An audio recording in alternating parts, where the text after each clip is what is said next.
Alrighty guys, we are back to business with our final actually, so we are going to go straight into that. We have currently, our first map is Hearthstone, and the draft has actually not started yet, I think. But it has started just now, so we're going to jump into that and check it out. So yeah, at this point we have, as you can see, already the bans. Actually, they have started the draft with a pick on Abathar after the ban on the two majors, which I actually like a lot, so we see a bit of slug alert here in the game. Yeah, a little bit of sluggage coming in from G2, and that does give Fnatic the chance to pick up the Uther, but putting priority on that Tyrael here. Yeah, Tyrael, very early pick on him. That's a very high focus on it. I guess Uther is still going to be their second pick. I would have expected Uther as the first pick and then maybe a damage dealer. But right now, it looks like they really want to have Tyrael for either Breeze or even Blackscorp, who played the hero a couple of times today already. Depends a bit on what else they are going to draft here.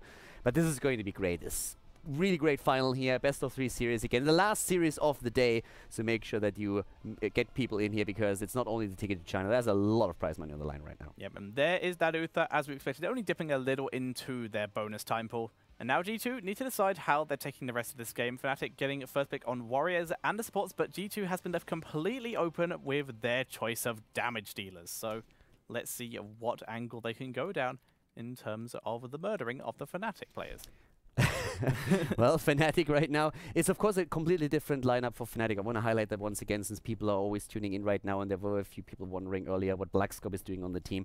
Left team Liquid is now with Fnatic. Fnatic has still Breeze and Mena, but everybody else was switched out, so we now have a few of the Pirates in Pajamas playing for them, and also Blackscorp. Gamers2, for now, G2 eSports, as they call themselves right now, they have with Abathar a bit of flexibility when it comes to potential melee assassins. Keep in mind that we could even see a super high focus on a melee assassin, with maybe even Tassadar coming in on top of a hero like Abathar. That would be pretty crazy. That would be like old school style. Well, you have Abathar, Tassadar, you go for Uther or Charism, and then you drop an Illidan into things. That's actually something that we've seen before, but it's also, of course, a bit of a one-trick pony. It was minus the Abathar as well, and the Abathar makes that comp hilariously fun. Yeah.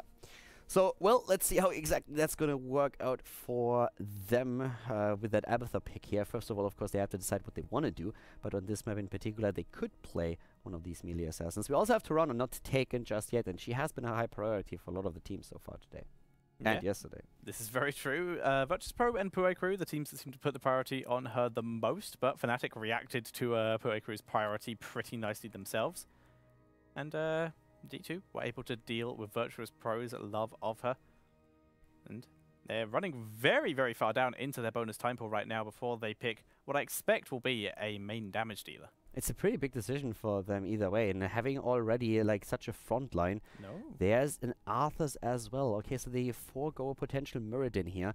We have an Arthur's now taken. Fnatic, let's see how they are going to ban this out. I mean, G2 can at this point ban out a potential Tyrande, since we could still see Fnatic with Muradin, Tyrande if they play a damage build on Tyrande, because we have not too much damage for them just yet. There's also Jaina that has been taken away. She's usually a big part of that burst combination with Muradin and Tyrande. But there is an option. As you look at that setup right now, it could actually be one of the first games where we see Tyrande not picked or banned, seeing how these two teams are drafting at this point. Yeah, this is definitely a possibility, because right now, looking at G2 eSports composition here, the Abathar and the two Warriors definitely makes me think that they could be going for a melee assassin and a full symbiote build, because dropping that symbiote on top of either of your Warriors makes them very hard to kill, and is a nice amount of extra damage from that Abathar there. And you can have the Hive Mind at the later level, dropping it on your melee assassin, getting it on the Warrior as well. Could be nice, which could give Fnatic a good possibility to ban out the Charism now, as they already have their support. And there is exactly that Charism ban, limiting the options to Rhaegar if G2 want to go for a ranged melee assassin. A symbiote build on Abathar would be interesting. Right now the focus on the hero oftentimes seems to be going into the toxic nests on the first 3 talents, and then move into the pushing locusts later on. But now G2 comes in with that ban, and as we already said before, there's a couple of things that they can attempt to ban out. If they are really worried about a CC chain, then a ban on a hero like Muradin or Tyrande would be something that they consider. They ban out Kel'Thas instead, because they want to eliminate some of the single target damage, and that's also of course one of the heroes that has Giant Killer available. Other heroes that have that opportunity would be Reyna and Vala, two heroes that could be used to just put additional pressure onto Arthas and Johanna. But Fnatic, they have to really make a choice how to play this right now. They can secure themselves a couple of stun heroes. Muradin and Tyrande are still out there. They have also an option to even go into a melee assassin. They could pick Illidan away and play Illidan with Tyrael, go a bit old school. Yeah, there is the Vala, like you said, potential for that giant killer, or can just go for that multi-shot, slow down those warriors they try to charge in. And you mentioned melee assassins for Fnatic. There's quite a few of those melee assassins do have the option of giant killer for themselves, so could try and duel with Arthas and the Johanna, really forcing an imposing presence. But there is a Tassadar.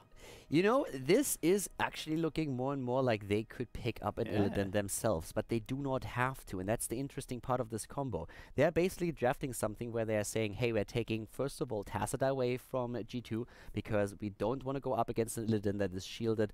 Well, I guess in this case, Tassadar is not something that you take away if they want to play an Illidan, since they are still lacking their healer, so that's something that they would still put on there. But Karazim is already gone, Uther is gone, so that kind of diminishes the chances of them playing a melee assassin. Yeah. But if G2 doesn't pick Illidan up, Fnatic could. Playing Illidan together with the Tyrael is pretty common. Normally you try to go for a hero like Vala in the backline, and having the Tassadar on top of the Divine Shield even, that would give him even more freedom to just roam through the opponent's team. And that might be also one of the reasons why G2 is once again relying on one of the heroes that they favored in the last few series, Brightwing. Yeah, Brightwing and Rhaegar, two heroes that very much hint towards this melee assassin here. What could the melee assassin be, though? Kerrigan? I don't think so. Like you said, you don't think so? Nah, there is the Reyna, you are right. I think if they want to have to play a melee assassin, they would have waited for a Karazim. I don't think that with Brightwing they really want to do it, since a melee assassin would also mean that they don't have range damage. And for that, they would probably switch it up a bit. But Fnatic has a chance to play him. There is Brightwing to consider, with Polymorph, always a hero that can annoy an Illidan a lot. But we have not only the Tassadar with the reduction of the cooldown of the shield, the potential leeching plasma right now, which get buffed as well, and also the Divine Shield, so they could play a melee assassin. Doesn't even have to be Illidan, they could go into a Kerrigan here instead, or they could just simply say they're playing something completely different and just add an additional frontliner. But they have with this a super flexible comp right now. Yeah, there's the Kerrigan. They are going for that melee assassin, bringing the Kerrigan in here. And as a bit of extra stun as well, the Uther Kerrigan could get a nice amount of CC down onto anyone who they decide to focus. Think about the late game here. I mean, that Kerrigan with the shields, with the assimilation shield talent on level 13 and 16, getting the shield of Tassadar, and also then getting the Divine Shield by Uther, it's nearly unkillable. If you try and focus Kerrigan here, you are probably going to have a very, very bad time taking her down, and even that Brightwing Polymorph is probably not going to help you too much here. But we have that very heavy frontline still for G2, and that could... it's a really interesting setup that we have there. Illidan would have been like a super old school combo, though. That was something that was... Yeah. I mean, Illidan is a hero that has been played in the last few months as well, and we oftentimes, of course, seen him together with Tyrael. But that Tassadar, Tyrael, Illidan, Vala in the back, and an Uther, that is very late 2014. That's something that has been around for a long time during the end of last year. So it's pretty cool to actually see very similar combos back. And Kerrigan, of course, with the change that Blizzard put in, I think 2-3 patches back. I think so. 2 or 3. I'm not quite sure, but like the switches that they made to Kerrigan give her now this late game survivability that she definitely needs in this setup. Yeah, and something interesting we can see from Gamers2 here, they are running the Brightwing. Usually we are seeing the Brightwing as sort of a counter to the Kael'thas here. No Kael'thas or Jaina, so we don't have a huge use for maybe that Shield Dust. It would still be nice against Kerrigan if she goes for the... help me out here, Heroic. Kerrigan? Yeah. Maelstrom? Maelstrom, that's what I was thinking. I was going for like the second one, Omega Storm, and I was like, no, what's the first bit of it called? Yep. But it could help out against that, but could also go for the Critterize if she wanted to, if they wanted to focus down Kerrigan in that same way, and they don't need that ability protection as much. Yeah, it's going to be really difficult for them if they want to focus on the melee assassin. I mean, oftentimes if you have an Illidan, it's really the focus on trying to burst them down as soon as they jump in. With the setup that we are seeing now for Fnatic, it's going to be extremely difficult to make that happen. And yeah, this setup is actually pretty strong. I'm really curious to see how this is going to work out for them right now. Both of the teams are in a very solid spot here. Cursed Hollow is one of those maps where you can get a lot of value out of Abathur if he is able to soak that experience. But then again, having the Tassadar on the other team, you can use the Oracle, try to find out if Abathur is there, and then maybe work against that.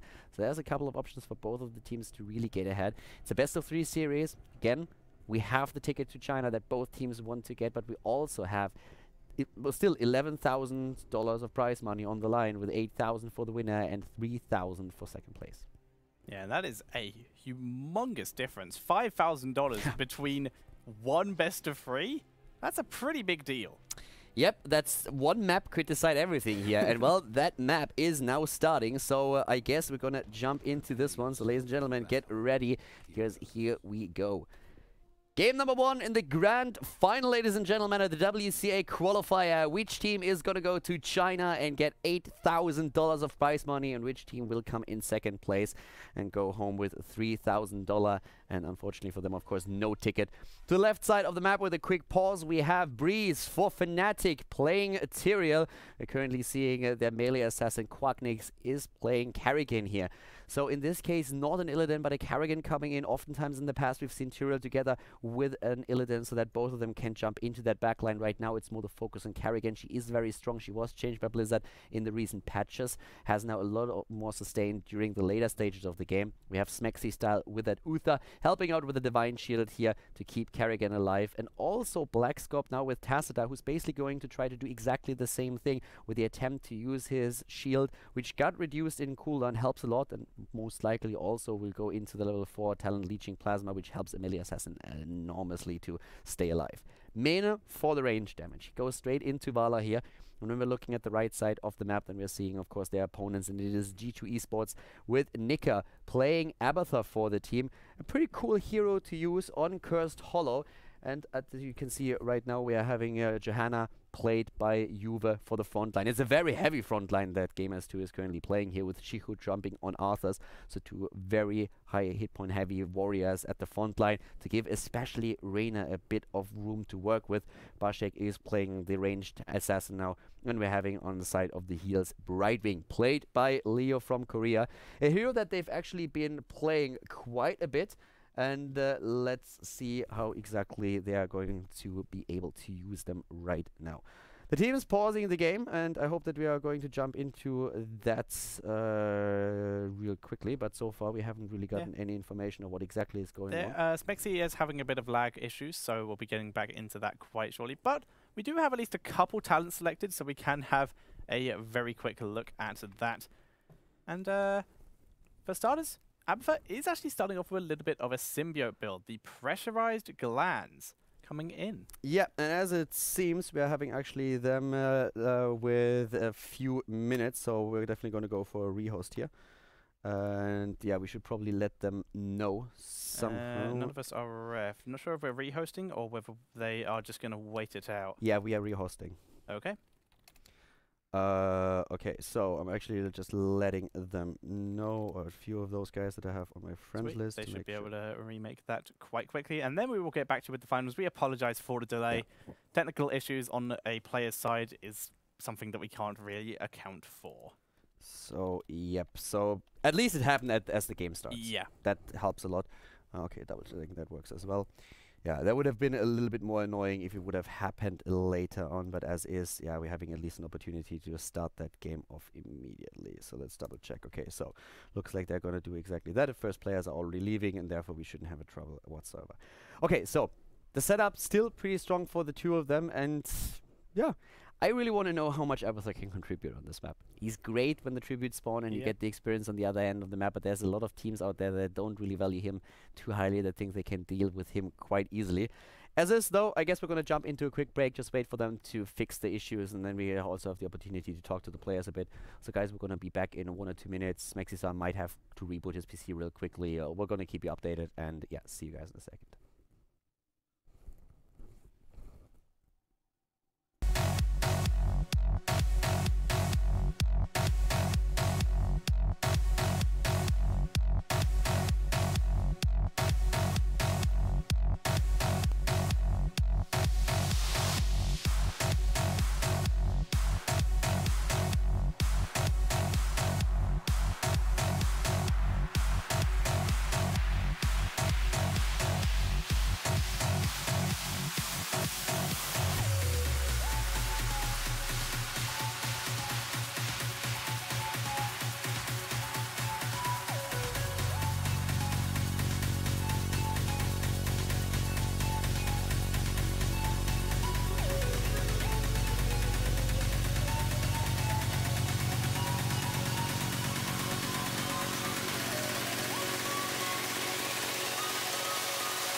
you to guide me home.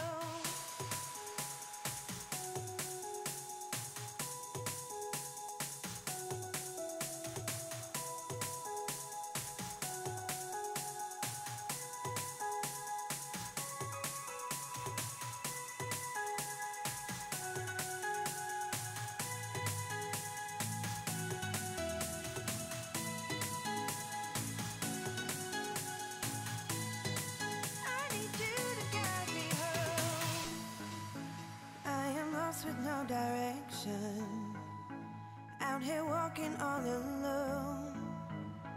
When I look at my reflection, I need you to guide me home. Rain is pouring down the rooftops, hiding secrets all around. Don't know which way to turn to. I need you to guide me home.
Alrighty guys, we are back with the game, and actually we're going into the match right away. As you can see here, we already have everything set up and the game is loading. So let's go straight for game number 1 in the best of 3 series at the final. And also, of course, like enjoying the new loading screen that we have thanks to the latest patch, which is actually pretty cool, since we finally are also able to see like all those portraits that were more or less hidden to everybody else except for your friends list. It is so nice to have that. You see the portraits, you see who you're playing against, you get little tips for newer players. Solid loading screen. All it needs is like the StarCraft 2 4 versus 4 feature of chatting to your team. Game number 1, ladies and gentlemen, here at the final of the WCA Europe Qualifier has started. We are on Cursed Hollow, and to the left side of the map we see Fnatic with Breeze on Tyrael. We have Quacknix on Carrigan. Blackscorp is playing Tacita to lend his support, especially to the melee assassin, of course. Mena in the backline is going to try to get all that range damage in, while Uther, played by Smexy style, is of course the main support for the team. To the right side of the map, their opponent, Gamers2, the Polish team with Nika on Abathur, Leo from Korea on Brightwing. We have Shiku on Arthurs, Yuan Johanna, and Bashik for the range damage is playing Reyna here. $11,000 in prize money are on the line here in this final. The victor of this best of 3 series will advance to the final tournament held in China, get a ticket for that event, and at the same time also claim $8,000 in prize money, whereas the loser of this series will come in as the runner-up, of course, with additional $3,000 prize money, which is pretty solid. And this is going to be a very, very sick final. I'm really looking forward to it. Game number 1 here, Cursed Hollow, and we are ready for some action. Having a look at some of the talents that we are starting off with. We had a little chat about it. We have the pressurized glands coming in from the Abathur, so going a little bit of that symbiote. And Reyna with the Give Me More, so there can be a huge amount of sustain in this late game, even regen master from Arthur's. We can get the Soma transference, Give Me More from Reyna, self-sustain again, and well, Arthur's hard enough to kill as it is. At the top lane, a tri-lane, trying to take down Shiku on Arthurs, but he was very careful here. Didn't even get jumped because he just like stayed back for as long as he needed to. Every time you are up against a Carrigan, you want to make sure that you don't move out on the map until you definitely know which lane she's on. So we have Abathur, of course, to help out whenever need be. And Abathur can also assist at the bot lane to maybe even push a bit, but so far he has to assist up at the top lane since Shiku is getting pushed quite a bit by that tri-lane, but already Carrigan starting her roaming activities on the map and moving into the middle. Mena actually waited until just this moment to pick his level 1 talent, taking that Siphoning Arrow, just making sure he could see what everyone else was taking and trying to work out how the engagements would go, and decides to go with that Q build, give himself a bit more sustain. That helps, of course, also when you are playing up against an Arthur's up at the top lane. One of the things that you have to consider here is that with 2 heavy hit point warriors on the side of Gamers2, there was always a possibility for Valla heading even into an auto attack build. The problem with that, though, is that right now Mena is playing the only range damage dealer for the team. Arthur's sorry, not Arthur's, but Tassadar, of course, is one of the heroes that can provide that storm, but when it comes to like the range damage, it's more so Valla that they're going to rely upon. Yeah, absolutely. And there's still the chance, even with this Q build that Vala's building into, she can still take the Giant Killer, so she gets the sustain and the extra damage. So we'll have to see how she goes, because we're now continuing with Puncturing Arrow. At this point, I actually assume that she is going to take Giant Killer, since in this case, we're now having no real damage coming from a Jaina or a Kel'Thur, so you don't necessarily have to go into Spell Shield. She could still decide to go into the Frost Shot instead, which gives her a bit of control over those frontliners, and since she can slow them down, so that would help too. But she has definitely options there, and that arrow build in general is going to help a lot to get those numbers out, especially for the tribute fights where you usually don't have any minions where the arrow could bounce to. First tribute spawning up in the top lane. 3 members of Gamers2 are up here currently. Only Quacknix holding the area. Smexy will rejoin after clearing out some of the mines. Breeze, Mena and Blackscorp want to clear mid lane before they go up. They are pretty sure that Smexy and Quacknix can hold this, but Quacknix in full retreat right now. Yeah, we have currently everybody rotating towards that middle, whereas at the top you're seeing Brightwing securing that tribute for Gamers2. Both of the teams at level 6 now. We have the level 4 talents in with once again Peekaboo chosen by good old Brightwing, and no Toxic Nest built this time for Abathur. Instead, it's the Pressurized Glance and the Adrenal Overlord, with them running now this heavy hit point warrior setup with Arthur's and also Johanna benefiting a lot from the Symbiote. It's Abathur with a decision to go into a Symbiote build instead. Yeah, also a very good chance we could be seeing the battle momentum from this Johanna as well to massively benefit from that Adrenal Overload. Just get her cooldowns up so quickly. For now, though, we see Fnatic starting off on that Bruiser camp, whereas Gamers2 literally just finished clearing up their Siege Giants in the bot lane. Interesting talent to take is also the Mental Acuity on Tassadar on level 4 over the Leeching Plasma, which would have been an option to maybe keep that Carrigan alive even a bit longer. But she's not really in the same attack mode as an Illidan, who is heavily relying on his auto attacks. It's more so the stun that Carrigan really brings to the table. Then, of course, once she picks up heroic ability, she can do a lot with these abilities as well. Once again, though, a bit of a fight happening with Brightwing already starting to jump in as the Tribute number 2 spawns on the map. Nice blinds there from Johanna. There's the engage on Jashihu, though. But Leah from Korea in the background just taking this tribute, and Fnatic can't really move in to deny this. That is 2-0 going over to Gamers2. Really nice zoning on the side of Gamers2 now as well. They move out far to give a bit of room to Brightwing, who is channeling the tribute again. And that's, as you already said, the second tribute that they have right now. So very well played. Nika was trying to move away with Abathur, decides to move back at first and can now secure the bot lane experience. Both of the teams are on level 7 with 2 heroes going straight for battle momentum on the side of Fnatic, Carrigan and Tyrael. Abathur yet to pick. There we go. Picking the Val Nest as his level 7 talent. That 4-second 50% movement slow is going to be pretty effective. Doesn't have the extra damage on it, but it's still going to allow Gamers2 another chance for engage. You can see it there on Quacknix, having a little bit of trouble moving around after walking over one. Fight or Flight, the level 7 talent on the side of Reyna here, so going into that talent instead. A lot of sustain that we have on the hero now, and once again a tribute on the map, and this time Fnatic has to really fight for it. But there is nothing that Gamers2 is going to do about it, because they moved to the top lane. They knew already that Fnatic had to go for the tribute, and they use the space that they have on the map to just simply move in against the wall at the top lane and secure themselves a bit of experience, and they might even be able to take down that well. Breeze was in a bit of trouble at the beginning, but moves away with Little Druid's Might. Mena, though, going to the mid lane, so he's soaking the XP from there and doing a lot of damage to that tower. It's very close to being picked off by him.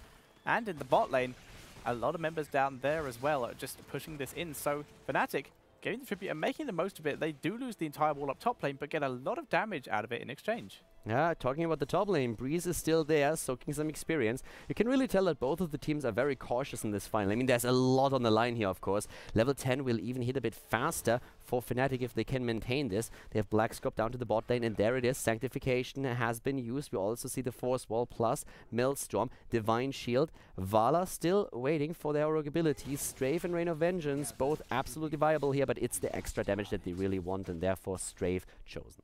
Gamers2, though, just hitting their heroics as well. We have the Ultimate Evolution, Blink Heal, Army of the Dead, the Blessed Shield, and that Hyperion. The Hyperion especially going to be especially good at pushing in here. Yeah, and once again, we have the Tribute on the map, and they are moving in. Fnatic, they have to claim this one, or they're going to be cursed, and we have a 5 versus 5 already happening with the copy on Reyna. It's the double auto attack damage that we see here, but in goes with the Divine Shield. Quatnix on his Karrigan. Oh, gets a good stun combo off, and the kill against Arthur to start things off, but Karrigan herself is down with the Hyperion committed. The Hyperion doing so much damage. There's the heal onto Blackscope, who has to pop dimensional shift. In the meantime, Leo, as has been in the last 2 tributes they got, sitting in the background, picks up that tribute, and that is the curse for Gamers2. And immediately Abathur up at the top lane again, starting to push this in and soaking some experience for his team. We have Uther trying to move up to the top. It was a good kill at the start of the fight against Arthur's, but then Karrigan dying too. The Divine Shield maybe even a bit too early. Yeah, the perfect patience there from Bajek. He realized that, well, Hyperion does nothing if Divine Shield or Sanctification's up, so he was simply waiting for both to be both to already have gone down and be expired. Super crucial point to make here. And the kill against Mena. Wow, look at Gamers2 here. They're starting to move in to secure themselves another kill, possibly with Chiku. Is he using the Howling Blast? He's waiting for the cooldown to be ready. There's the Condemn already. Oh, the Force Wall used. The Howling Blast hits home, but it's a bit too late, and that Force Wall secured the retreat. Very good force wall by Blackscorp there. He has to go back due to having no health, but Gamers2 do secure that middle fort. Top one already went down, as we called out earlier. And bot lane, that tower's going to go down. The fort will begin to become under pressure. Will we see Nika relocate himself down there to add some locusts? We will see very soon. They have to defend, and that is another window that Gamers2 now has, or G2 Esports, and they move to the top lane to secure themselves the boss. Peekaboo has been used here now too, thanks to Leah from Korea. There's nobody to really follow this up. And Abathur has done a great job, by the way, pushing this top fort in while all the action was happening in the middle, but was still present when need be. And now they have boss. They took 2 of the forts. Great job here by G2 Esports.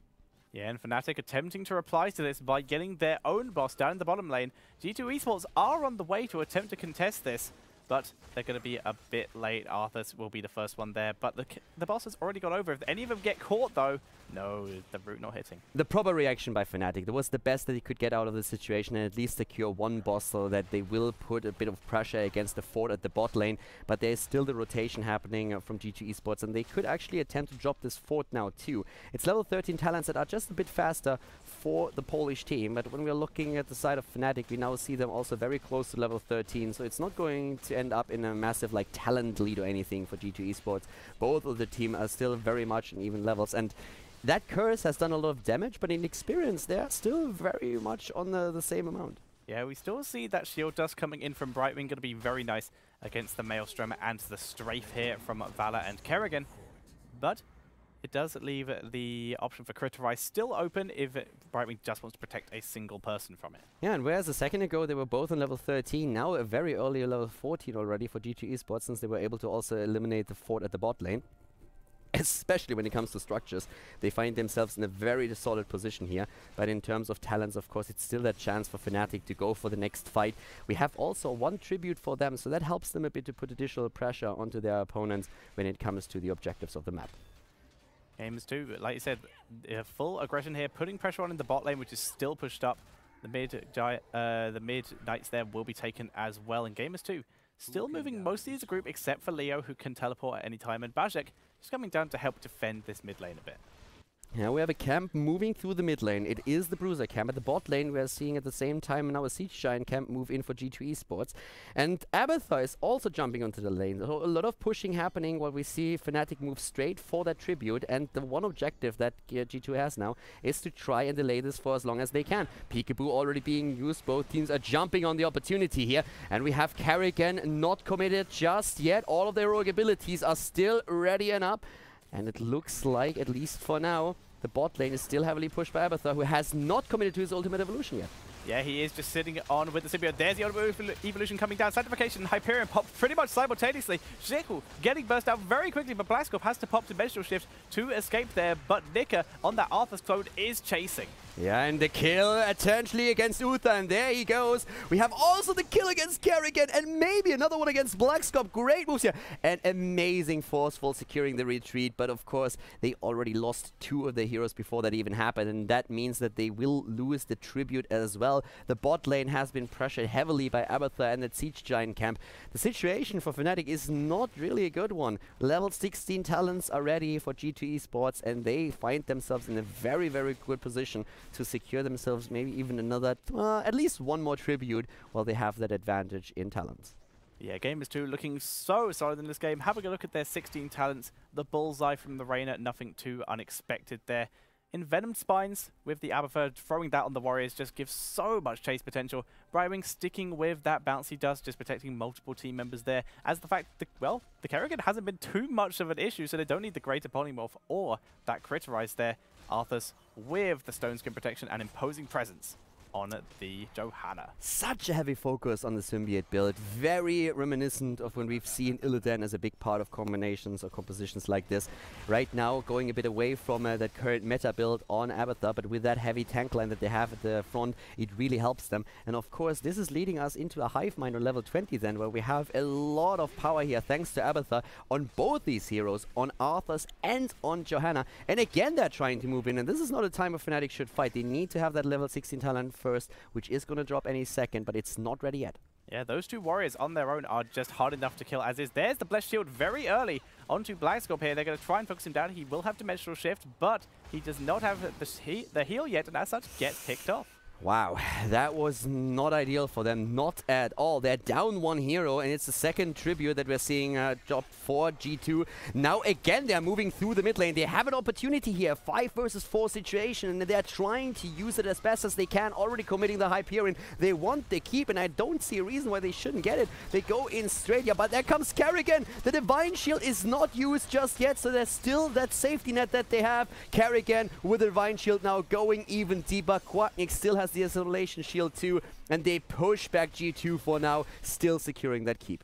Smexy needs to be careful though. He is very weak. If he gets caught out here, he will, that health pool will drop very quickly thanks to that Raider. But Fnatic not giving up yet. They want to try and continue chasing, but the symbiote from Abathur actually, thanks to that Envenomed Spines, slowing down all the pursuing members, so they're not able to catch up.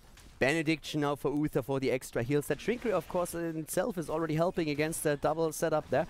Blessed Shield again. They try to go for Kerrigan. She still has the shields available. Blackscorp is there. The Force Wall is slowing them down a bit, but not doing too much just yet. But a good lockdown attempt against Shihu. Just the Impale in the last second, not hitting. Arthas moves away from it. And it's still that fight between the two teams for tribute number 3 potentially for G2. Another Force Wall here. That short cooldown really coming into play. Yeah, Blackscorp does mean it's going to take him a bit longer as well. Smexy getting the first stun on to Yuva. Brightwing going to be teleporting in, joining her team. Peekaboo sees everything. Blackscorp dimensional shifting out of there. Nice Force Wall once again splitting the team a bit. Yuva's very separated, but none of the rest of Fnatic are ready to engage. It's Strafe already going down. Bashek is channeling the tribute. Breeze had a chance to interrupt it, but he didn't. He was focusing on the fight. They really need to win this fight now. They are cursed already. They go for Shiku. They secure the kill, but they need more than that. They really need to make sure that they get a couple of kills out of this, and it doesn't look like it's going to happen. They lose Tyrael, they lose Vala, and it's about to drop Blackscorp now too. Well, he gets healed a bit. Bashek is going to be close, but actually Tacita is able to use his escape abilities to secure himself. Yeah, Force Wall will allow Blackscorp to escape here. Smexy, though, having a couple issues. He will be able to get away, though. So he is all good, and Quackdix able to do the Kerrigan multi-jump to get back to his base, and is now going to start clearing that bottom lane. But like you said, Tribute not interrupted and not able to win the fight either. So level 20 just approaching very quickly for Gamers2. The keep in the mid lane has fallen, and there are 2 bosses on the map that you could go for, and it looks very likely like this is exactly what G2 Esports is claiming to do, or trying to do next. They claim the boss up at the top.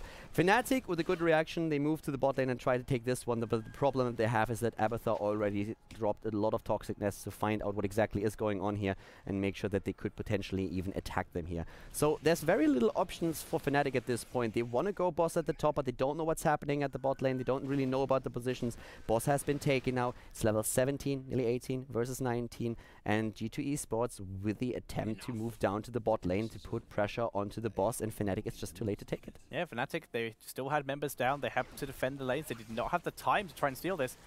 Now they're still hovering around the area. Breeze does have Holy Ground, so there's a very small chance that they would be able to steal this, but the rest of their team is defending the other lanes. So if Breeze did go in for a steal here, then he will basically be sacrificing himself, and Blackscorp also needs to be very careful about his positioning. Shihu trying to create some space by pushing Breeze back, and he locks him down. Here comes Leo with the polymorph. Oh, and and Sanctification has been used. The boss is still there. Kerrigan is actually abandoning the defense at the top lane and is starting to move in, but the root of the boss against Reyna, and he's dropped, but Tassadar is now also dead. Quacknick's finally arriving, and he jumps in with his heroic ability, goes for Nika. The Abathar copy has been denied, but it's still a 4 versus 4 on the top of the boss. Boss just about to fall down. Schickel getting under that capture point. Maida has been zoned out by Juve.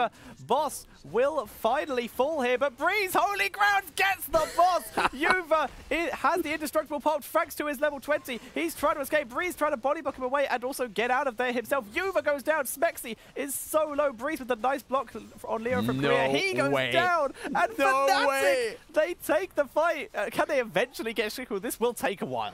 Yeah, this will take a while. They might actually lose Mane here now too. Keep that boss in mind that behind all of this went up to the top. The boss about to die, but look at the core. It's at 57%. They were able to win a fight against level 20. Amongst all of this, they go still for Schickel. They might be able to kill him. Smexisar goes in for the stun. There's the drop. It's 8 kills against 6 right now. They're down to 48% at the core. Abathar is moving to the top lane. They have lost 2 of their keeps already, but it's 20 versus 20 right now. Fnatic, I really don't know. I mean, they're going into the bot lane now with the boss, and there's another like 20 seconds on Brightwing and Johanna, another 50 on Arthurs. They might be able to get a keep. They will get a keep, but can they get more than that? And more importantly, can they defend their core? Because Bashik is already moving straight into the middle, and we have Abathar all the way up at the top. They're just going for a base race. Tassadar is actually going to go B and defend while the rest of the team attempts to end the game. Tassadar shields may delay this, but the core's going down too quick. High period on the core, and that is GG. And Gamers2 take game number 1 with the double Raider backdoor. What a finish here in this first game. The lead for G2 Esports, and well, I can't wait for game number 2. Yeah, I am so excited, and if that's the level of game we're going to be seeing there, Fnatic, amazing fight at the end there. Breeze with that Holy Ground steal, just amazing. Like that fight that they had, Holy Ground, I mean, we all knew that they were waiting for an opportunity to use Holy Ground in this case. But at the same time, the level 20 talent was getting ready, and then you knew at this point, well, there's a massive lead for Gamers2, but the boss roots both, actually, the copy on Reyna and Reyna himself. Then they put pressure on him, forced them back. The 20s don't do as much as they were hoping for. The boss is stolen by Fnatic. They kill the heroes, but at the same time, that boss at the top lane goes through the keep, goes for the core, takes that nearly down as well. They have to move back again, still get the kill on Arthurs. Yeah. And at this point, they're just like, guys, we have 3 kills. Can we maybe go for a core? It might have been better for them to just take the keep with 1 or 2 heroes, defend with the rest, but like then you Tassadar back permanently just to defend. Yeah, and even more than it, but then you have a core at 50%, 2 keeps are down. Like, it's a really, really difficult call to make there. G2 Esports, they take it and they have the lead now. Yeah, speaking of difficult calls, Abathar actually made the decision during that moment to completely abandon Arthurs. He was on him for quite a while, and then was just like, yeah, you could die. I'm going to go on the minions pushing the core and do some more damage. Yeah, we're going to jump in and try and take that. So, super cool first game that we see. And G2 Esports, they are in the lead now. Guys, we're going to jump into a quick break. Once the players are ready with the draft, we're going to go into game number 2. So, stay tuned and we'll be back in just a bit.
In this limitless surrounding, bright lights sparkle in the night. Move so fast it's hypnotizing. Take my hand and guide me home. Break of day is almost calling. See the sunlight up ahead. All the stars are slowly falling. Take my hand and guide me home.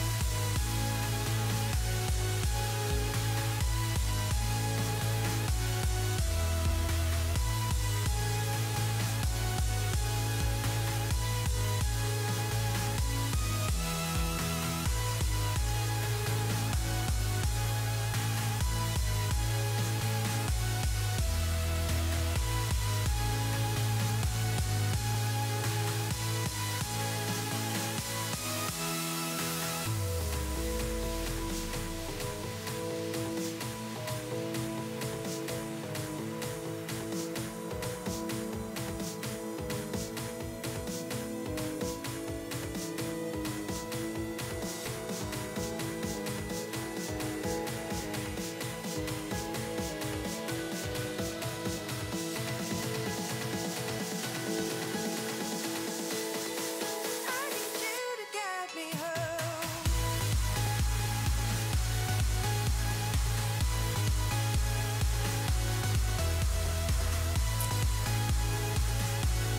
Alright guys, we are back with our next game. It could be the last game of the day actually, if G2 Esports is able to claim victory once again. G2 Esports going up against Fnatic.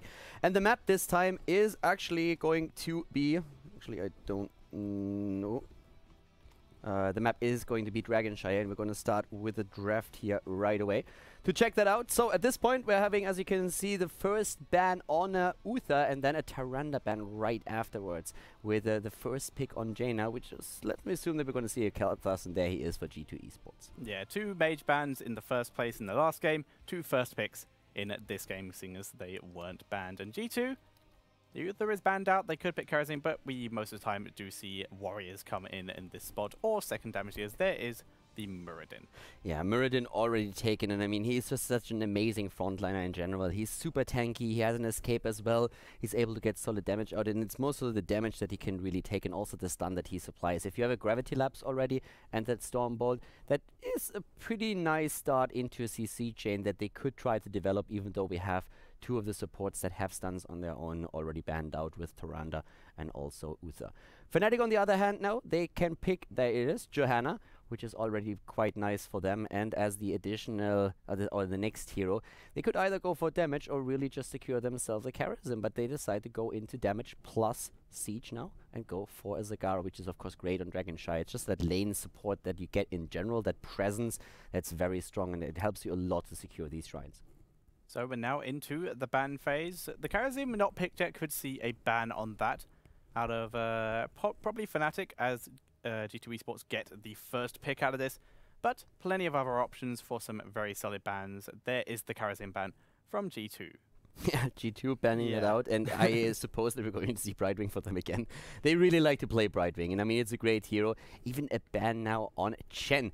We have seen a couple of Chen games, also by G2 Esports, and of course these teams, a lot of them like scrim against each other, so I wouldn't be surprised if the 2 of them here play each other quite a bit. Then Chen apparently also playing a bit of a role for G2 Esports here on Dragonshire, and therefore a ban on him. It's another solid warrior for them too. Let's see how G2 Esports is actually going to roll from here on out. Brightwing is the support that we would expect, and there she is. And as added damage, we could see, like, so many things. I mean, it starts with the Fault stat that has the global presence, which would be very flexible for them, but we could also see a Vala or maybe even again a Reyna. Yeah, all of those options, but also on the side of Fnatic, their options for support are now slightly limited due to the ban of that Karazim and their own ban on the Uther. Due to picking up the Brightwing, we're seeing Malfurion or Rhaegar. Yeah, keep in mind that we have also Sonya and Tassadar still available. Fnatic hasn't picked a support yet, so they can't go into both. We have Tyrael already taken, but that Sonya and the Tassadar are still out there, and especially Tassadar is a hero that we've seen quite a bit, and especially Fnatic has been playing him. So they could theoretically try and play him here. that would give them a bit more sustain, but it also would mean that they have to rely on a single warrior, which is something that you can definitely pull off if you have not only Tacita, but then also, of course, a dedicated healer that can try to keep the frontliner alive. Very true. So Fnatic running down their time here to make their decision. And second front line, more damage. It's time to make their decision here and what their healer will be. I mean, they can do a couple of things here. Personally, I think like a Tacita plus a healer wouldn't be too bad. If you go for a Malfurion, for example, he doesn't have that burst heal, but if you combo that with a shield, then you can keep a lot of these heroes alive. You can go down a completely different path. You could even go for more aggression. Malfurion has been picked. That was, I feel, a bit of a given. Rhaegar is an option, but Malfurion right now just adds a bit more to that setup, especially with a more into root combination that you could go for. Now I feel they have several ways that they could play this. A Sonya would still be alright. They can go into a Tacita. It depends a bit on if they want to have a second melee warrior at the front line. Sonya can give them that, but you have to keep her alive somehow. But if you go for a Tacita, you have a bit more sustain. That helps also Jaina, the other heroes, to stay alive. But they go a different path. They actually add, in this case now, an Nubarak. Yeah, so they do still have their 2 range damage dealers and just have 2 frontline heroes. Choosing that Nubarak over to Sonya due to a little bit of extra tankiness. They don't have to focus as much on protecting that Sonya. And you were talking about the Malfurion earlier, also just incredibly useful thanks to Life Seed and Tranquility being very nice against the Chain Bomb of Kael'thas. What also helps them here is Innovate for Jaina. They Very can actually, and also for Zagara. I mean, it doesn't really matter which one of the heroes benefits from the talent as long as Malfurion is just pushing mana to one of the two. They can, for example, forego Rapid Incubation on level 7 for Zagara, or simply say that they will not go into Conjurer's Pursuit or into Arcane Intellect on Jaina. They can still pick these up, but either way, Malfurion can help out a lot with spamming those talents and maybe get a bit of lane presence going there. The Nubarak is also, for me, it's going to be interesting if they are going to run Cocoon with this. If they feel the need to actually just like disable a hero in these fights, or if they just say, hey, we want to have a second tank that dishes out a bit of damage and we're going to go into Locust Swarm instead. Yeah, going to be very interesting to see what they do go for. And the last pick from G2 could deal with this a bit, and it's an Illidan pick with the Brightwing as the solo healer and a bit of Tyrael shielding. That's a risky pick. Yeah, it's a very interesting pick now as well. I mean, Cocoon is something that works oftentimes against this, but it's a very heavy melee composition that they have right now. If you gain momentum with this comp, you can achieve a lot. We have a Muradin in there. We have very little counterplay against Illidan, actually, which is one of the reasons I feel why they decided to go for him in the end. Yeah, like they have the slows from Jaina and other abilities like that, but mostly Illidan is going to have a little bit of free reign here and can just enjoy some good time in the backline on that Jaina, the Malfurion. He can root, but only for so long. It's all going to be about how Fnatic really play, how Gamers2, no, it is Fnatic, sorry, play around this Illidan. Yeah, the thing is also that Illidan in this case, I mean, he has a Tyrael to jump in with him. The Tyrael helps out with a few of those shields. It's not only Illidan. It's not really that we have this heavy focus on Illidan alone, who is really the threat, and then everybody else, I don't want to say can be ignored, but that your high priority is only going to take Illidan down, and once he's dead, you're fine. But we have with that triple melee setup that we see now, a lot that can really put pressure onto the backline of Fnatic. So it's really up to them to try and secure a bit of a safety net for Jaina, who could theoretically, in this case, also go for a Frost Arm on level 7. I wouldn't really mind, because she will have to stay alive somehow. The game is already starting up, so we're going to jump into it right away for our next match here. Prepare for combat. Game number 2, Dragonshire between Fnatic and Gamers2. We are in the final of the WCA Europe Qualifier. A lot of money on the line in that ticket to China. To the left, we have Breeze on Johanna for Fnatic. They're down 1 game in the best-of-3 series, with Mene on Zagara for the pushing power and the lane presence. We have Smexy Style with the support using Malfurion, Quacknix on Jaina, and Blackscorp on Nubarak.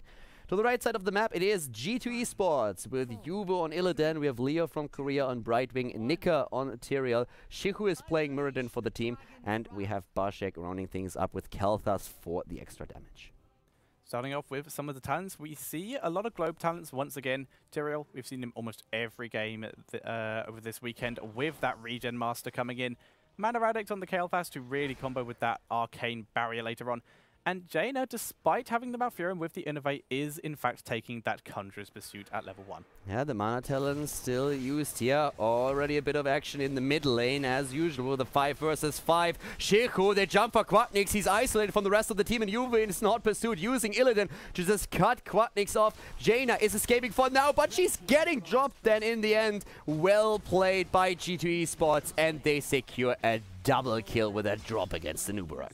Very nice job there, and this is the kind of fight we expected to maybe see in the mid-game straight away, with Illidan just causing absolute havoc in the backline. A bit of a positional mistake also by Jaina. She got isolated from the rest of the team super fast, and she's one of the weak points. And of course, if you're up against Muradin, Illidan and Tyrael, they are not letting an opportunity like this pass. So a very good start into the game for G2 Esports. Juve is getting a bit low on his Illidan and has to move away there, but they already secured themselves a bit of an experience lead and find themselves in a very advantageous position here. Top Shrine already going over to G2 Esports, but Fnatic able to fight off G2 at the bottom shrine and will take control of that. So no Dragonite going over as of yet. It's also, of course, a psychological advantage that you have in a situation like this. You know, yeah, like, put yourself into the shoes of Fnatic. You're like mapped down already. You start the next game and you say like, all right, guys, Chaka, we got this. We can win this right now. Let's forget about the first game. And then you start the game with losing 2 heroes right off the bat. That has to play a role. The Bashek getting a bit caught out here, but the root does not land. Leo from Korea arriving just in time, and Juve also getting focused down, but is able to get out of there. But due to the roaming from the bot lane, bottom shrine does neutralize here by Gamers2, and Fnatic not able to grab the Dragon Knight. Fnatic, of course, with a lot of roster changes. We've been talking about it throughout the weekend. We have now 2 players that are still with the team, Mena and Breeze. Smexistal and Quacknix, they formerly belonged to the team Pirates in Pyjamas, which disbanded. And we have Blackscope, a former Team Liquid player, joining their lines. When we are comparing this to G2 Esports, who have been playing with this particular lineup for ages, for months, nearly a year now, then of course there's a lot of synergy that we have, a lot of just coordination that we see from the team, which just results in them playing together for a long time. So Fnatic still has to find their rhythm. They are here in the final, but they are about to lose main, and now up at the top where we see Juve and Shehu, even with the assistance of Brightwing, securing that shrine and also an additional kill.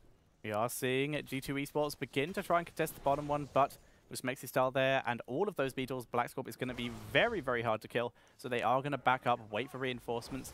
In the meantime, Illidan has just started on that Bruiser camp to put even more pressure on that top lane. At the bottom lane, we have now 2 versus 2, and talking about talents in general, Peekaboo again taken, Illidan already active on one of the camps. It's one of the best things that he can actually do.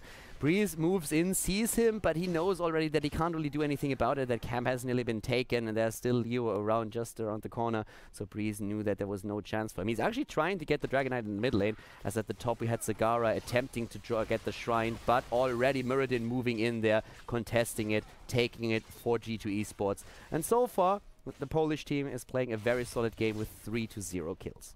Yeah, they are controlling this pretty nicely. No Dragonite for either team, though. They haven't been able to do it themselves. But there's a there was a large roam going onto the bot lane. Illidan on the way as well now. And they're going to try and maybe contest this and take it. Blackscorp getting focused down quite a lot. He does have Burrow Charge available and does use it to escape there. But now he's very low health and won't be available for the fight if they decide to fight over this shrine, which is looking very likely. Level 7 talents are a bit faster for G2 Esports, and we have again first aid for Illidan, which of course helps him with the sustain. He jumps in already. Blackscorp is now also on level 7, but look at the mid lane. Now that we have both shrines secured by G2 Esports, they have Leo there trying to get the Dragonite. Shehu is starting to move in. That allows Main at the top lane to maybe go for the shrine, and he has to hurry, and he does exactly that. But at the bot lane, we already saw his team doing the exact same thing. But here comes once again Illidan going deep. Smexy taking a lot of damage here. Brightwing teleporting in time, but we still see Smexy go down. Blackscorp as well. Wow. Does not tanky enough at this point. Quacknix is going to be able to back up and keep himself safe for now. But that's going to be both shrines going over to G2 Esports, and an immediate rotation starts towards that mid lane. Breeze is going to have to do some overtime in order to protect this. Everyone else is alive again, and they're on their way back. But how long can Breeze delay this? There's the polymorph to start with. And yeah, Breeze unfortunately Joe had her, so he could actually do this for a very long time. But Mena at the top lane was able to just like get Muradin low enough so that at some point Shihu just had to say, alright boys, I can't hold this any longer. I have to move out here. That Hydra is just doing too much damage, so I have to give this one up. And that's exactly what they did. And now it's suddenly Fnatic who takes both shrines. So they have an opportunity here maybe. Especially Zagara is having a very good time up at the top going up against Muradin right now. You can really see creep spread everywhere, and that of course helps her with the sustain. Muradin taking that top shrine back, though. The bottom Bruiser camp being taken by Fnatic, not really going for a Dragon Knight here. They are just biding their time, and now they have some pressure for that bot lane to counteract the Siege Giant camp that was taken by G2 Esports. The important part is going to happen in a few seconds when G2 Esports hits level 10. That's when they have a timing window where they can be aggressive. They can either try to secure themselves a Dragon Knight, or maybe drop a few structures, or go for a kill. Illidan coming into the mid lane, just harassing Breeze again, forcing him back. Leo from Korea teleporting it to him just as he goes in straight away. Level 10s have been hit by G2 Esports, and as such, the bot lane is going super aggressive. Yeah, Nika, no judgment just yet. He used it as his heroic. We have Avatar, Metamorphosis, Blink, Heal, and Phoenix, and it looks like they just let it go. They have Illidan there, but they're not using any of these heroics just yet to get a bit of an advantage, but they buy some time for Juve and Leo to claim this Siege Giant camp, steal it away from their opponents. Yeah, and the Siege Giant camp will just begin backdooring that tower and that fort very quickly. But there's a lot of Fnatic members here. Jaina can just drop some blizzards onto it, and that will clear up quite nicely. But top shrine currently being taken by Shihu. Mena moving up here, though. Hunter Killers will, of course, force Shihu off this and will prevent both shrines going over, but a kill in the mid lane. Yeah, kill in the mid lane. Cocoon already used. Black Scott moves in again. Blink, heal away, and Metamorphosis too. There comes immediately a judgment on Jaina, who is a bit isolated from the rest of the team, very much alone. And Illidan is going again deep for another potential kill. And Fnatic losing another hero. 7 kills against 0. And that's the opportunity that they've been waiting for. A double kill against Fnatic. G2 Esports, they move to the top to claim the second shrine, and they move into the middle to secure the Dragon Knight #1. Black Scott is attempting to do what he can, delaying it for as long as possible, but he is already pushed back, and Leo, wow, he didn't click the statue. I think a minion, I think a ranged minion attacked him, or a beetle that actually forced him to cancel. Black Scott just getting out there, but very nice play by Fnatic, able to delay that. Wow, I actually can't believe that they were not able to get that. Fnatic delaying it, but now Smexy in trouble. Leo, are they going in? Oh my god, it's still the kill. Malfurion, he dies. It's a level lead once more, and it's currently G2 Esports is doing with Fnatic whatever they want.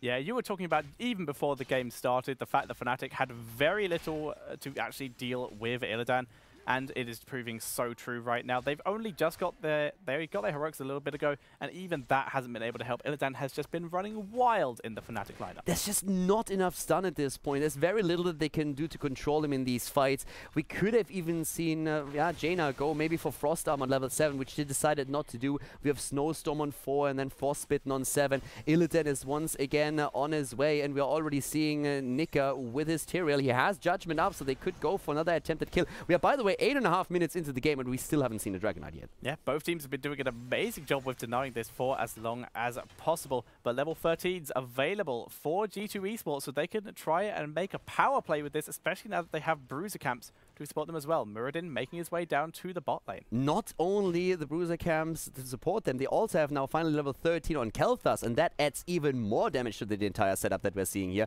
Yeah, Bashik was a bit alone, and Breeze was attempting to move in to maybe use a Condemn on him, but that didn't work out. Over here, we have Nika now on the wrong side of the wall, quite literally. At the same time, there's a jump now, though. It's again, as we are seeing Illidan going in. There's one stun at least, but it looks like Juve might be able to put enough pressure on them. But Malfurion with an immediate tranquility, keeping everybody alive, but they still lack that level 13 talent. Both shrines are in favor of G2 Esports at the moment, so Fnatic, realizing they can't afford to just stay up in that top lane forever, they have to deny this Dragon Knight somehow, and they couldn't get to the shrine, so they're grouping up in the mid lane. G2 threatening this every way they can. Shihu going to attempt it. In comes Nick and trying to deny, but Breeze with the shield glare able to deny it for at least a bit, but they have to back away, but just in time, Zagara in the top lane. Judgment was used against Malfurion, but no consequences since there was no follow-up, and Mena with the right decision to go up to the top, but this is suddenly the setup to drop Kel'Thas, but he doesn't die. It's Jaina instead who gets exploded, and here comes once again Illidan with a kill against Malfurion. Blackscope is in trouble now too. Gets stunned, gets dropped, a triple kill, and this is 11 kills against 0. G2 eSports, they are on their way to China right now. It looks like it's their game to lose. They're playing an incredible game here. They don't even go for the Dragon Knight. They're just saying, like, screw the Dragon Knight. We go for the structures. We got a triple kill. Let's go for the fort and take those towers. Brightwing just sneaking her way up to that top lane to get that shrine. Then they can go back after they've done all this aggression already and then restart the aggression anew with that Dragon Knight. The shrine will be taken quite soon after Brightwing. It does a little bit of minion killing. The Maw is used there. Did you see the jump on Chihu? He sees the Maw and he jumps away and he says, like, hell no, that's not going to happen. Great reaction here by him. Very well done. Dragon Knight, maybe now it's 13 versus 13 talents, but look at Blackscope. He's again in trouble. Metamorphosis is being used by Illidan. He goes in, he goes deep. He's trying to go for, again, Jaina using the ice block, but Quacknix dies and Juve is attempting to go for the Dragon Knight, but guess what? It's up at the top lane where we see Mena securing the shrine once again. Mena once again being scumbag. Zagara here denying that Dragon Knight. Still no Dragon Knight at 11 minutes. Blackscorp also able to escape thanks to a nice barrel charge there. But now they have to defend their keep. G2 Esports using their huge advantage here. And, well, Zagara has to come back here. She's not able to push anymore. Yeah, and at this point, up to the top lane, we saw her push quite a lot, but now she has to defend, and it's a bit too late already since the keep is gone. Level 16 versus level 13, that's not only a 3-level lead, a stat advantage that they secure, it's also, of course, that lead in talents. Stoneform again, and look at Kel'Thas. He waited a long time before he decided to go into Arcane Barrier on level 16. He was thinking about using Backdraft here, and was probably saying, hey, better safe than sorry, why risk it? We are so far ahead. Let's just play what we've been doing the entire game. We are ahead and we can take this right now. And Fnatic, they need to change them orbit. They need to win a fight. They need a kill and they need it desperately. Yeah, they are a talent behind those, so it's going to be so difficult. They do grab that bottom shrine. Just the top shrine goes out, but Zagara is taken down. Trading a shrine for a kill here. Nika, with great holy ground, prevents himself from getting hit by Breeze or Blackscorp. Illidan gets rooted though, so he isn't actually able to continue the chase and maybe pick up more kills. But Fnatic continuing to deny the Dragon Knight. They're just delaying this game at this point. Yeah, we have another shrine taken up at the top lane. Muradin has secured the first one, and he is taking down structures now. So it's again the mid lane where we have to focus our attention, since both of the shrines are under the control of G2 Esports. And there's no way that Fnatic is going to deny it this time. This is going to be the first Dragon Knight of the game, ladies and gentlemen. Nika, he's going to claim it, and at first he even waits, he delays it so that the rest of the team can go for the Bruiser camp. Yeah, so the Bruiser camp going to be pushing that top lane. Dragon Knight pushing the mid lane. Oh no, it's heading to the top lane with the Bruiser camps. Well, there's another fort and a keep there. So they, like you said, why risk it? They can just secure their victory at this point.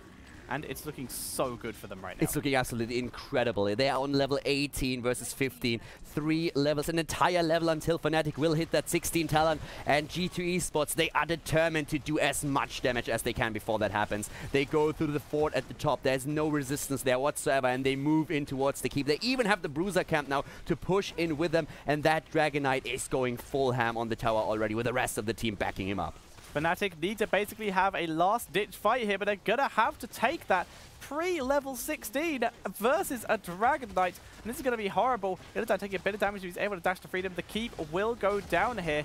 And it looks like G2 are just going to retreat from this. They've got what they need. They're going to back away and play it safe. A 4-level lead by now for them. It's 13 kills against 0. And they back off. They have taken down 2 keeps already. They can rotate again. And they are trying to jump one of the heroes. Judgment against Breeze. He's getting away. Actually, great cleanse here on the side of Malfurion. But once again, Quacknix in trouble. Metamorphosis is already used by Illidan. And he gets that out for the second. The mode was not too bad. But they're going in deep once again. And just look at these melee warriors going straight in. Oh, they've stumbled against Zagara, dropping her. Nika, Chihu, and Juve on Tyrael, Muradin, and Illidan just doing way too much damage to this backline. And Fnatic finally got Illidan alone there with that Maw zoning out everyone, and they still couldn't bring him down. He was just too tanky. Second Brightwing came into range. She was able to blink heal and get that spell damage protection on Illidan with the shield dust. And Juve just creating havoc. G2, like you said, 3, soon to be 4 level advantage. G2 Esports has lost 1 tower. One single tower in this game, and not more than that. It's now 16 versus 16 talents, but let's face it, that level 20 is going to hit any second. They don't even give up that camp. They don't even give that up. They jump in. They don't care that they don't have 20 yet. They can just go for it. They steal it away, and they're going for Blackscope. Blackscope about to explode here. Not just yet, but down to the bottom we have Breeze, Maxisal, and Quacknix also in a lot of trouble. And G2, they don't care anymore. They jump straight into the fort, and they're saying, yeah, what you gonna do? We have a 4-level lead. We have the talents. We have a double hardened shield. We have also now the double wormhole. This is just absolutely incredible. They are blasting through this game with that one lead, well, the one game lead that they have. This has to be a 2-0. How is Fnatic coming back into this?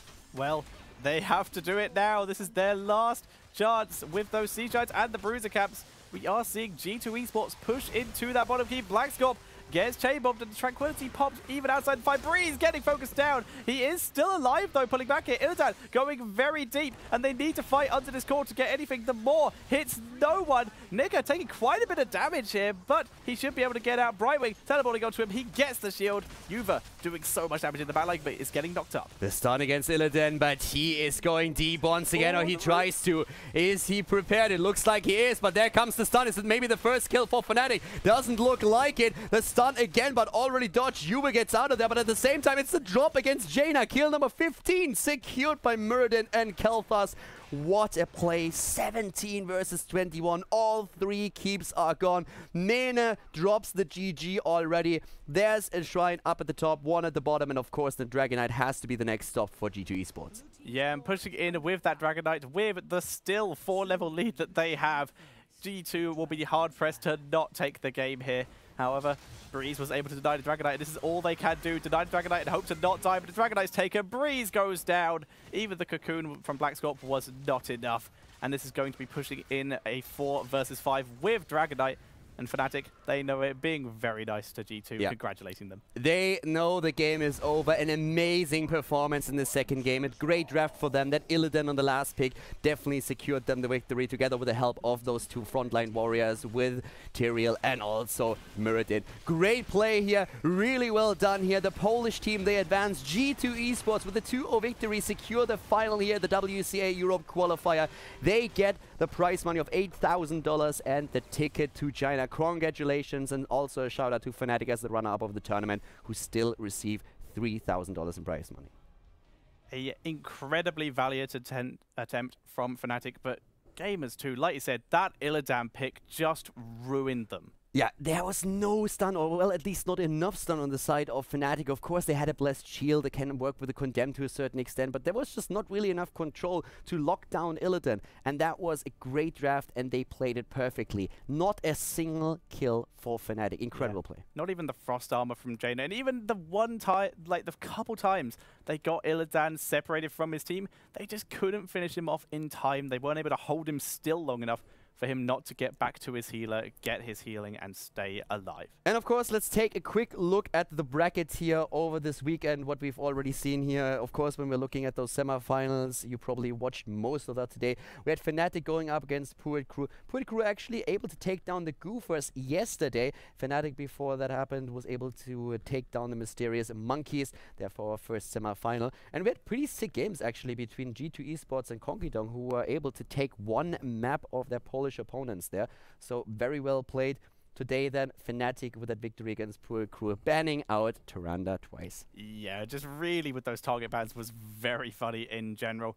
And on the other side of the bracket, G2 Esports versus Virtus Pro. Virtus Pro bringing out the comp that we saw yesterday, that everyone earned them a lot of fans, that they didn't, they already had a lot of fans due to their innovation, but anyone who hasn't seen that kind of thing before was just amazed.